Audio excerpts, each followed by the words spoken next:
வணக்கம் மக்களே. டிராஃபிக் அவேர்னஸில் இது 3வது வீடியோ. இன்றைக்கி நம்ம பார்க்க போகிறது ஹை பீம் யூஸ் பண்ணுறதை பற்றி. ரோட்டில் போகிற எல்லா வண்டிகள்லையும் high beam, low beam options இருக்கும்.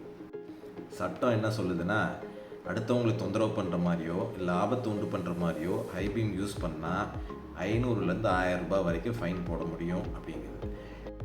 தேவைப்படும் போது மட்டும்தான் ஹை பீம் யூஸ் பண்ணணுன்றதையும் சட்டம் சொல்லுது.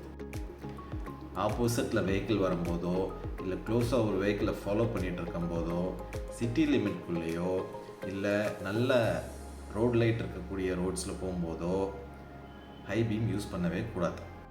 அதே மாதிரி டிராஃபிக் சிக்னல்லையோ இல்லை க்ரௌடடான ரோடு, டிராஃபிக் ஜாம் இந்த மாதிரி சுச்சுவேஷன்ஸ்லேயும் ஹை பீம் யூஸ் பண்ணவே கூடாது. அப்போ எப்போ தான் யூஸ் பண்ணலான்னு கேட்குறீங்களா? ரோட் லைட்டே இல்லாத ஹைவேஸில் போகும்போதோ இல்லை கிராமப்புறங்களில் போகும்போதோ யூஸ் பண்ணலாம் ஹை பீம். ஆனால் அப்போவும் ஆப்போசிட்டில் வெஹிக்கிள்ஸ் வந்ததுன்னா லைட்டை டிப் பண்ணிடணும். இப்போ வர்ற மாடர்ன் வெஹிக்கிள்ஸ்லாம் பார்க்கும்போது ஆட்டோ ஹை பீம் ஆப்ஷன்ஸ் வருது. அதில் நம்ம வச்சுருந்தோன்னா ஆப்போசிட்டில் வெஹிக்கிள் வந்து அது ஆட்டோமேட்டிக்காக டிப் பண்ணிடும்.